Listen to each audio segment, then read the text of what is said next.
Oi pessoal, meu nome é Luísa, sou enfermeira, trabalho com amamentação há aproximadamente 5 anos e hoje eu fui convidada pelo Dr. Marcondes para fazer esse vídeo bem didático e explicar para vocês como é que funciona um pouquinho do processo de amamentação.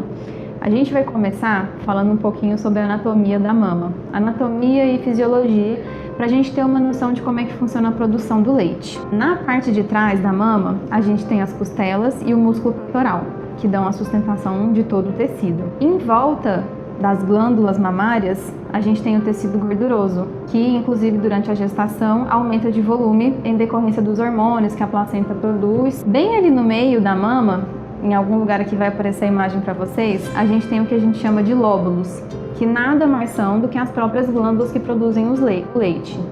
Depois dos lóbulos, eles parecem um cachozinho de uva, vocês vão ver aqui na imagem.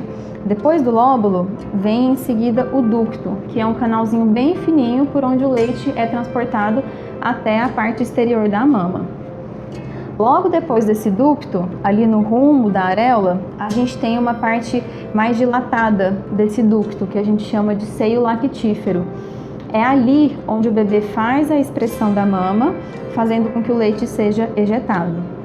É muito importante a gente saber fazer essa diferenciação de areola e de mamilo, para que vocês entendam, na hora de posicionar o bebê para mamar, onde que ele tem que posicionar a boquinha. Eu não sei se vocês sabem, mas a areola é aquela parte mais escura e mamilo é aquela parte menorzinha que fica bem no meio da areola. Já que a gente está falando de anatomia, a gente vai aproveitar um pouquinho para falar dos tipos de mamilo. A gente sabe que a forma da mama modifica muito de mulher para mulher, tá bom? Mas isso não necessariamente vai interferir na mamada do bebê. Esse primeiro exemplo que a gente tem é o que a gente chama de mamilo protuso. Ele tem o bico bem avantajado para fora. Esse segundo é o que a gente chama de semiprotuso. Ele tem o bico formado, mas menos do que o protuso. Esse terceiro é o que a gente chama de plano. É como se a mulher tivesse um mamilo no mesmo nível da areola. A gente tem um mamilo invertido, que é esse que forma um vácuo para dentro da mama, tá?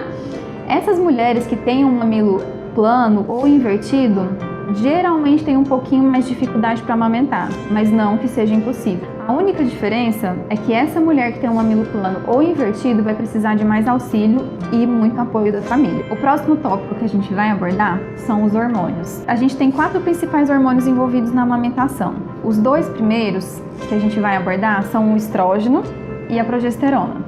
Eu acredito que esses vocês já conheçam bem. A gente tem uma grande participação deles na nossa vida de adolescência, tá? São através deles que a gente consegue as nossas mudanças, as principais mudanças corporais. O estrógeno, no período de gestação, ele é produzido principalmente pela placenta, em níveis bem altos, tá? Qual que é a função dele? Fazer o preparo da mama para a vida de amamentação. Ele vai ajudar a formar aqueles ductos que a gente conversou no comecinho do vídeo e também ajudar no depósito de gordura para aumentar de volume e ter mais sustentação. O segundo principal hormônio é a progesterona, que também ajuda ali na formação da mama e também fica em níveis bem altos durante a gestação.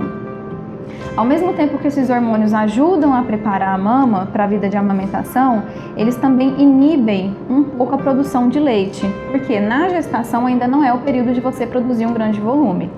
E aí o que acontece quando o bebê nasce? A sua placenta sai após o bebê. E o fato dela sair faz com que os níveis de progesterona e de estrógeno caiam bem drasticamente, e aí a gente tem um aumento significativo de outros 2 hormônios, que são os principais desses 4 que a gente está falando para a vida de amamentação. Quais são esses hormônios? Ocitocina e prolactina. A prolactina, ela é o hormônio responsável pela produção de leite, e a ocitocina responsável pela ejeção. A ocitocina, ao mesmo tempo que ela faz a ejeção do leite, ela faz contração uterina. Então é muito comum durante as primeiras mamadas vocês sentirem contração. É ruim, é incômodo, mas ajuda bastante para parar o sangramento. Então percebam que esses hormônios têm ações contrárias. Eles trabalham em sinergismo, mas eles têm ação contrária. A partir do momento que a gente tem uma queda de estrógeno e de progesterona, a ocitocina e a prolactina vão aumentar, fazendo a produção e a ejeção de leite. Agora a gente vai falar um pouquinho sobre os tipos de leite.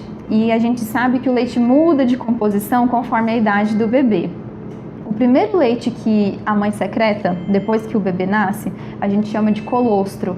Ele ainda não é o leite propriamente dito, inclusive ele tem um aspecto bem diferente. Vocês vão perceber que ele é de coloração amarelada e ele tem um aspecto mais viscoso.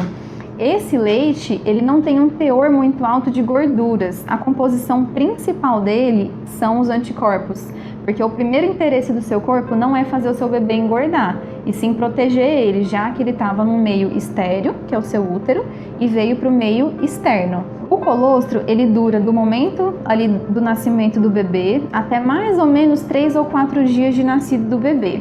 Depois desses 3 ou 4 dias, vai começar a vir o leite maduro, tá bom? Essa fase de transição do colostro pro leite maduro, a gente chama de apojadura. E tem muitas mulheres que passam por essa fase de uma maneira mais difícil. Por quê? Na medida com que o leite desce, a tendência é a mama aumentar de volume. O seu corpo ainda não sabe qual a quantidade de leite que o bebê precisa. Então, por via das dúvidas, você vai produzir leite em excesso, tá bom? Do terceiro até mais ou menos o 14º dia, a gente tem o que a gente chama de leite de transição, que nada mais é do que a mistura do colostro com leite maduro. E logo depois desses 14 ou 15 dias, você vai ter exclusivamente leite maduro, que já é um leite mais rico em gorduras e que vai sustentar o bebê durante mais tempo. Inclusive, essa é uma das dificuldades que as mães enfrentam, porque como o colostro ainda não tem essa composição muito gordurosa, a tendência é o bebê querer mamar mais vezes. Depois que o leite maduro vir, ele vai sustentar o bebê durante mais tempo. Então a tendência é ele, com o passar do tempo, mamar, descansar mais tempo e a mãe ficar mais tranquila e descansada. E aí, pessoal, vocês gostaram do vídeo? Espero que sim, espero que eu tenha contribuído, conseguido levar um pouquinho de informação para vocês. Se ficou alguma dúvida, eu vou pedir para vocês deixarem nos comentários aqui embaixo e não esqueçam de curtir o vídeo. Quem sabe a gente não consegue produzir outro para tirar outras dúvidas e trazer outro tipo de informação para vocês. Obrigada!